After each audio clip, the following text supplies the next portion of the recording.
اعوذ باللہ من الشیطان الرجیم بسم اللہ الرحمن الرحیم اللہم صلی علی محمد النبی الامی وآلہ وصحبہ وبارک وسلم۔ السلام علیکم دوستو، امید ہے آپ سب خیریت سے ہوں گے۔ اللہ پاک آپ سب کو اپنے حفظ و ایمان میں رکھے۔ دوستو، میں آج آپ کی خدمت میں دشمن کے شر سے محفوظ رہنے کا وظیفہ لے کر حاضر ہوا ہوں۔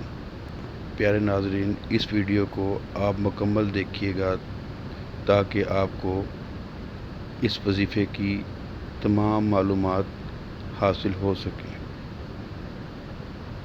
اکثر لوگ شکایت کرتے ہیں کہ ہمیں دشمنوں کی زبان بندی کرنے یا دشمن کو ذلیل و خوار کرنے یا دشمن کو شکست دینے کا عمل بتائیں۔ تو میں آپ کی خدمت میں بہت ہی پاورفل وظیفہ لے کر حاضر ہوا ہوں۔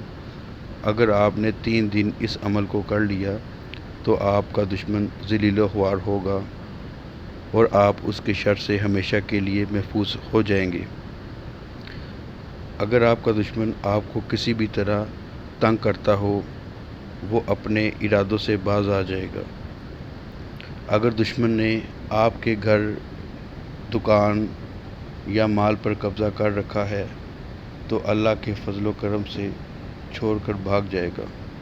دوستو، اس عمل کو وہ لوگ کر سکتے ہیں جو واقعی میں مظلوم ہیں، جس کو واقعی دبایا گیا ہے، یا کوئی ظالم واقعی کسی شخص کو دبانے کی کوشش کرتا ہے، یا واقعی دشمن نے اس کا حق دبا رکھا ہے، اس کا حق اس کو نہیں دیتا، ظلم کرتا ہے۔ اللہ کریم سب کے دل کا حال بہتر جانتے ہیں۔ اگر کوئی ناجائز مقصد کے لیے اختیار کرے گا تو نقصان اٹھائے گا۔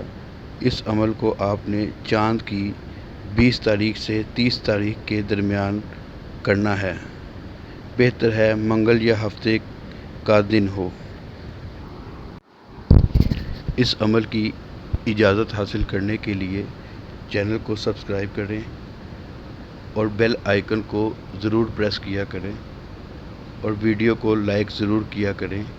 نیچے کمنٹ میں اپنا نام تحریر کر دیں تاکہ روحانی طور پر آپ کو اس وظیفے کی اجازت مل سکے۔ جو عمل میں آپ کو بتانے جا رہا ہوں، اس کے لیے آپ نے نمک کی 7 چھوٹی چھوٹی ڈلیاں لے لینی ہیں۔ ہر ڈلی پر آپ نے سورہ العصر کو 21 دفعہ پڑھ کر دم کر دینا ہے۔ دم کرتے وقت آپ نے دشمن کا خیال کرنا ہے، یعنی تصور کرنا ہے۔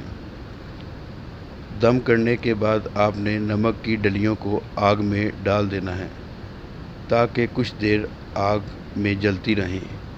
اس عمل کو آپ نے رات کے وقت کرنا ہے۔ دوستو، دشمن گھر میں ہو یا گھر سے باہر ذلیل و رسوا ہوگا اور اپنے ارادوں سے ہمیشہ کے لیے باز رہے گا۔